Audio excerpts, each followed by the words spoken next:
now a hip-hop news break with Chuck Taylor. Dilly dum, here I come with a 1, 2, buckle my, shoe, gabba-doo, hippity-hoo, skippity-scabble-scoop. So often we are compelled by the conditions and the environment we live in to look at things in a fantasy manner, a fantastic way, rather than from the viewpoint of reality. To get his book published. He is a guard at the Bureau of Engraving in the District of Columbia. This gentleman said back in 1956 that he thought that racism was about people who classify themselves as white maintaining control and domination over the people that they classified as non-white. And when I heard him say this around 1967, a light bulb turned on in my head. It just clicked. That's it. Prior to that time, I considered myself to be a Marxist, and I was looking at racism as a byproduct of economic activity. But as I attempted to use Marx's definition, it wasn't producing the answers that I needed. And at that point in time, I was training to become a psychiatrist, and I wanted to have some answers so that I could help black people solve their mental health problems. But as I attempted to use Marx's concept, I wasn't really getting the traction that I needed to solve these problems as a physician. And so I heard this gentleman one day start talking about a book he had been working on, and he said, no, that you have a system of white supremacy, and that is about people who classify themselves as white. Okay. So Fuller said that this system, that white supremacy was a system, and that, listen to this, that this system functioned in the area of economics.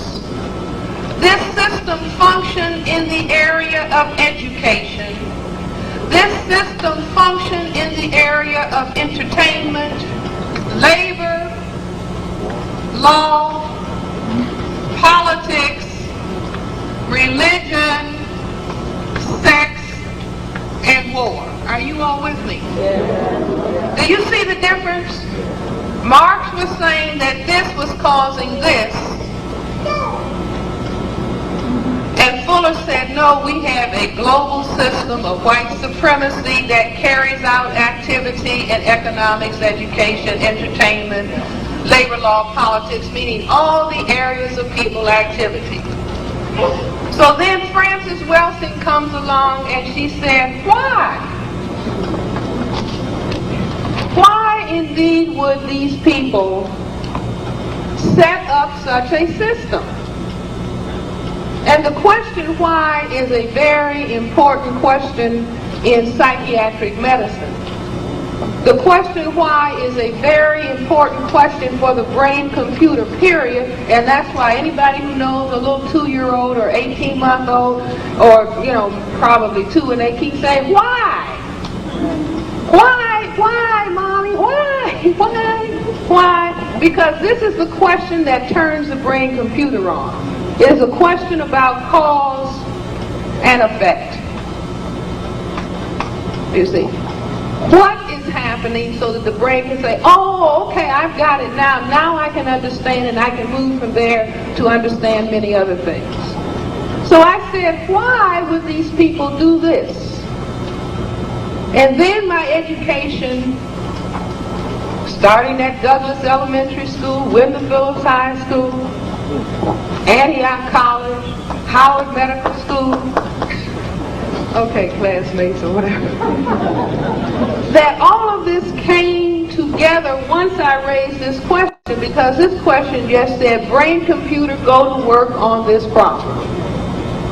And so I was standing in my kitchen, as a matter of fact, doing dishes or cooking, and the brain computer came with the printout.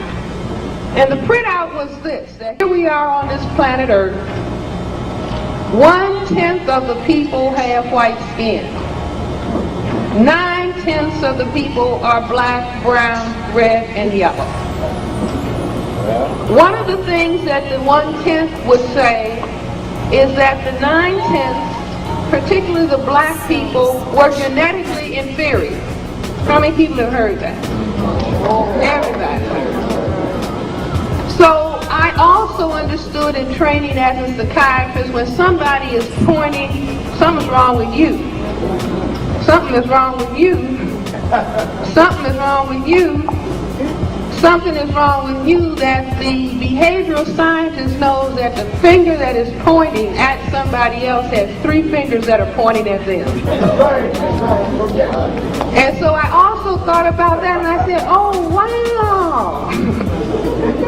These people are telling us that we are genetically inferior, but the same people are genetic recessive. Green, white, belly button. It cannot be right all this time. Even if you have not studied formal genetics, everybody in this room, every black person is a scholar in genetics. Painstaking genetic manipulation. Because all black people know don't marry anybody darker than yourself. Painstaking genetic manipulation. I have created a whole ecosystem of white creatures and people. You see, that's genetic knowledge under white supremacy, because black people didn't like their color and were trying to get away from this very powerful and dominant color. Good God!